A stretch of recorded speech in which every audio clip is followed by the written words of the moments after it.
Welcome back to MotionPic Recap. Today we're going to recap a movie titled A Knight's Tale. Spoilers ahead. Watch out and take care. A man called Roland tells a man called William, their boss Sir Ector is dead. They discuss the urgency of their situation, and a man called Watt refuses to accept that Sir Ector is dead, insisting he is merely unconscious and hits and kicks him. They face the grim reality of their fallen boss, and being told Sir Ector is expected to be back on his horse. William says he will be back very soon. William says he can pretend to be Sir Ector, and prepares for a jousting match. All while Roland questions his legitimacy, warning of the dangers of being exposed as a commoner, competing among nobles. People prepare to watch the jousting fight, while singing a modified version of We Will Rock You. With lyrics adapted to fit their medieval setting, Roland and others in medieval attire engage in various activities, including jousting preparations and conversations, as a crowd of spectators watches eagerly. Knights and soldiers compete in a jousting tournament, with Sir Ector and others engaging fiercely as the crowd cheers them on. Spectators clap and cheer as knights and soldiers engage in combat and jousting matches, with Watt and Roland participating in both the competition and the crowd's reactions. A ceremony takes place with clapping and cheering, as a man in an orange robe presents them with a golden feather. They sell the golden feather, and Roland and Watt are looking forward to spend it all on drinks and fun. William, however, has an idea, and tells them they could continue doing this, promising potential riches, despite their lack of noble birth to do it legally. The two are at first not willing, but William finally manages to convince them in joining him in training for the next tournament. William and Roland reflect on their humble beginnings, and dreams of a better life. Contrasting their aspirations for grandeur with the simpler joy of a full belly. They begin training William to joust and to fight with sword, and William seems pretty good already. They attempt different techniques on how to train in the most optimal way, and they figure out better and better ways. Sometimes it works fine, but sometimes it doesn't go as planned, and at one point William almost drowns. William becomes pretty good, and they begin their journey to a real tournament. A naked man suddenly passes them, and they start wondering what he is doing. The man called Geoffrey says he is a writer, and may know him by his book. They say they don't know him because they can't read, and so Geoffrey introduces himself as Geoffrey Chaucer, a writer. Geoffrey claims to write anything for a penny, from legal document to poems, to patents of nobility. They see a use for him to make legal documents to convince all that William is an actual knight, and Geoffrey agrees to help if they clothe and feed him. Geoffrey is tasked with providing proof of noble ancestry, including details about William's lineage. William agrees to compete in several events, planning to stay and see how things unfold. He sings about traveling while riding through a medieval town, and suddenly sees a beautiful woman. He follows her, and both she and her servant girl thinks it's cute. He's following them, and William starts interacting with her. They make some small talk, and then William asks for her name, but she refuses to give it to him. Suddenly a priest yells at him he is defiling the house of God, and William realizes he is riding inside a church, telling the woman he will find out her name eventually.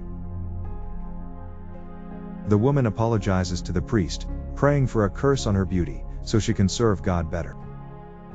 Knights fight in jousting matches, and William is declared winner of this fight, moving on in the tournament ranking.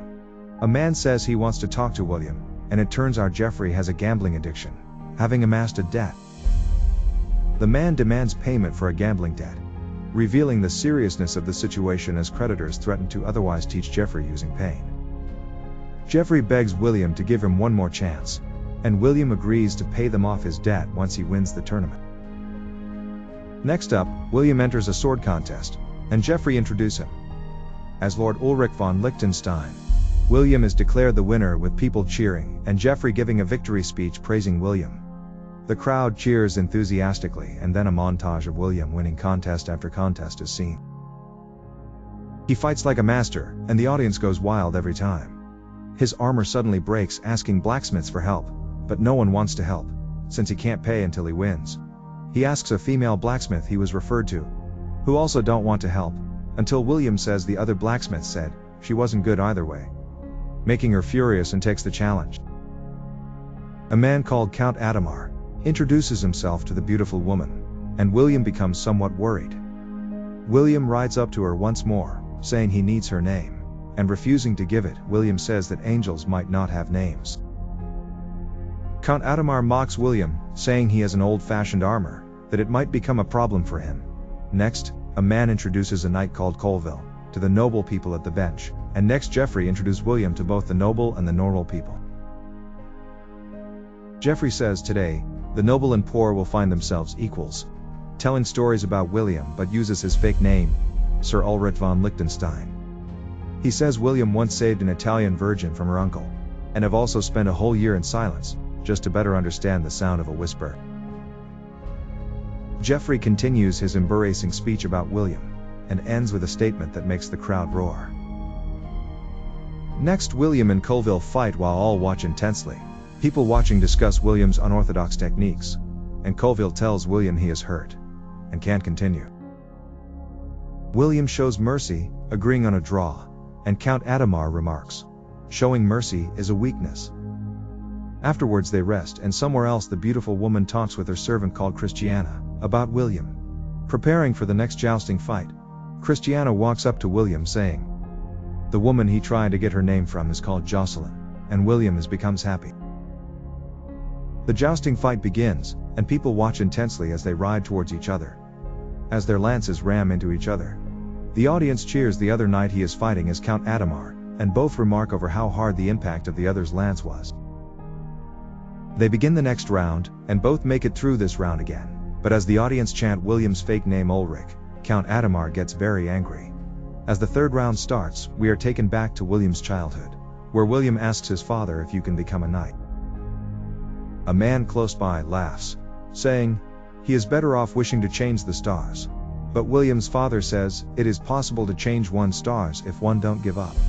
We are taken back to the present, where William has lost his helmet at impact, and Count Adhemar mocks them again by saying, there is no world in which William can win over him. William wins the sword contest, but Adhemar is declared the winner of the jousting. Next they pay off their debt to the gamblers, as well as the female blacksmith called Kate. Kate says she can help him make an even better armor if he wants to, saying it won't cost him anything if he doesn't like the final product. Christiana appears asking if William will join tonight's festivities, saying Jocelyn wants to go with him, and William says yes. Having not thought about it at all, William is not prepared and has to learn dancing and other etiquette. Since the other guys are not good at dancing, they become irritated at each other, and so they ask Kate nicely to help them learn since she can dance. William doesn't feel at home first and is stiff, but as Jocelyn goes up to him, he starts acting like himself again. They talk and have fun, but as dancing begins later, Count Adhemar tries to mock William again, asking William to show a dance from his hometown. He tries to come up with a new dance, but since he struggles, Jocelyn walks up and helps him create all the new dance moves. Later, they have all learned the dance, and while everybody else have fun, Count Adhemar stands angrily watching on. The night continue, and people are dancing and having fun, including him and Jocelyn. Meanwhile, Kate has worked on the new armor, and next we see William testing it, saying impressed he doesn't feel a thing when hit hard in his chest. Next up, people are laughing at his lightweight and weird armor, and William smiles back. The jousting begin, and William manages to unhorse the opponent in the first round, continuing in the tournament. Later in the day, Count Adhemar is going to fight Colville. As the two are just about to start fighting, Adhemar's servant comes running, saying he has found out Colville is actually Edward, that they are now sure of it. People are stunned as Adhemar suddenly chooses to withdraw, causing Colville to advance automatically in the tournament. Next it's William's turn to fight Colville, and suddenly Geoffrey comes running, saying Colville is actually Edward, the Black Prince of Wales and the future King of England. William's friends try to withdraw him from the fight, but William rides anyway, and Prince Edward becomes happy seeing William riding towards him and asks for his lance.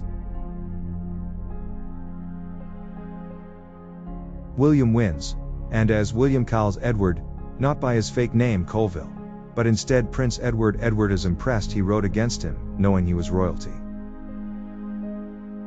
William says it's not in him to withdraw, and Prince Edward says he likes that about him, wishing him good luck in the rest of the tournament. He eventually wins the jousting, but being upset about something, he accidentally ends up in a fight with Jocelyn. A couple months go by, and William fights in multiple jousting tournaments in England and France, winning almost all of them, still using his fake name Ulrich von Liechtenstein. Count Adamar becomes angry hearing about his success. William longs for Jocelyn, who he hasn't seen for quite some long time now, and tries to come up with a love letter. Having a hard time finding all the right words, his friends help him with ideas to write a beautiful poem. Watt has delivered the letter and Jocelyn reads it, and absolutely loves it. Returning to William, Watt gives him a token of Jocelyn's love for him. William becomes absolutely ecstatic, and later they accept William gather at a bar to have some fun. Some French people at the bar start teasing them about the French being better, and they playfully argue about whether the English of French are more awesome. The others say that the Pope is French, and Roland ends the argument by saying Jesus is English. Meanwhile, William meets Jocelyn at a church, and they begin talking. She says she loved the letter and asks him to tell her another poem, but he can't come up with anything. William says he will win the tournament in her name, but Jocelyn says that if he truly loves her, he will lose the tournament to prove he is not selfish. Next, William is voluntarily losing the jousting fights for Jocelyn. His friends ask what he is doing, saying he is out of his mind. William explains Jocelyn demanded. He lost and they become extremely upset and call both him and Jocelyn mad. He continues taking blow after blow and Jocelyn loves it. Kate faces Watt and Roland with a sword, while Roland shows distress. While trying to fix his shoulder that jumped out of its place, Christiana suddenly appears saying, Jocelyn has changed her mind. Christiana says Jocelyn now wants him to win the tournament in her name, if he truly loves her. William remarks he now hates Jocelyn, and Roland remarks women are truly crazy. At the end of it all they share what William won from the tournament, and Jocelyn goes to the tent where William is resting. She says he fought courageously, asking if it hurts, and after responding it hurts a lot, she says that she is his prize. Rowing over the Thames to the city of London, William and his friends talk about the last time they were in London. William says it was almost 10 years ago, and we are taken back to when he was young, and his father introduced him to Sir Ector. William's father tells William that Sir Ector is a real knight, and that he should follow him and learn from him to get a better life. William's father recalls speaking to Sir Ector outside a stadium, and questions the boy's readiness, showing concern and affection. The young William is promised by his father he will have the opportunity of a much better life staying with Sir Ector, and they bid each other farewell. Next, they are riding into London for the next jousting tournament. Women cheer from a balcony as they see William, and they enter a stadium. William and Count Adamar talk during preparations for a jousting event. Adamar says he has talked with Jocelyn's father and is going to marry her soon, just to upset William. The fighting begins, and William advances in the tournament, and will continue the next day. During the evening he rides through London and starts talking with a young girl. William asks her if she knew a man by the name of John Thatcher, and she says he lives in a house close by still, but says he is blind. William is surprised to hear he is still alive, since he thought John Thatcher was dead, which is his own father. His father is mending a fishing net as William knocks on the door, saying he has a message from his son William. William says his son managed to change the stars after all, and his father understands that it is his son he is talking to. The two reunite, exchanging news about William's well-being and his journey, with William eagerly seeking details about his father's life. The next day his friends tell him Count Adamar followed him last night, having found out he is not nobility, and they are about to arrest him. Jocelyn urges William to saddle the horses and flee, warning there's no other choice but to run, saying she will follow him. William, however, is reluctant to abandon his pride as a knight, and won't give up. They argue over pride and love, with Roland stressing the need to run for survival. But William stubbornly refuses. Jocelyn pleads with William to run for love, and though he resists, the group eventually accepts his decision to stay. They decide to face their enemies together, showing their commitment to each other, despite the danger. And William is arrested. Count Adamar visits William in jail, telling him that there is no world in which he could have ever won against him. A crowd gathers to publicly punish William.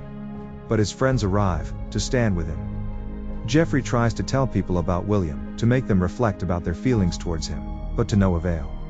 Suddenly out of the crowd steps Prince Edward, having been disguised.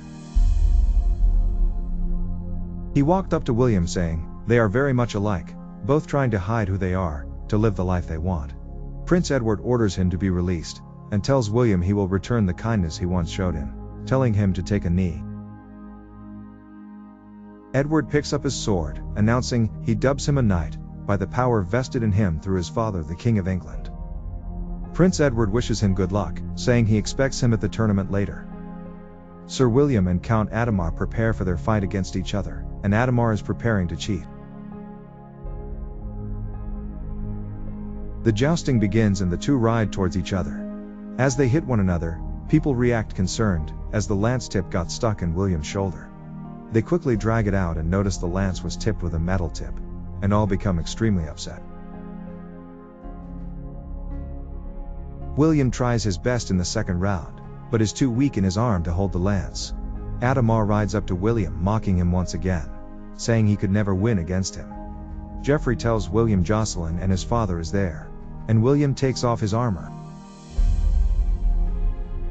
William says he can't even grip the lance, and Geoffrey quickly runs up, to give a speech about how amazing William is to buy him some more time to rest. He holds an impressive speech, but this time tells real stories about William having been born right here in London, as a poor man, and made it to being a knight. Geoffrey passionately introduces him as Sir William Thatcher, which his father proudly hears. William asks his friends to tie the lance to his arm, and prepares for the last round. William has to either unhorse Adhemar, to win or kill him, and when they hit each other, William somehow makes a successful blow. Adhemar fantasizes seeing the group coming up, and telling him he has been found wanting, and hopefully God will save him if it should be right that he do so. William still sits on his horse, and all around him people cheer for him, and even Adhemar's servant laughs. The group celebrates William's victory with enthusiastic cheers and embraces, after which he runs up to kiss Jocelyn passionately. The end. Thank you for watching. Make sure to subscribe if you'd like to see more videos like this, and hit the like button to help us out. Until next time, take care.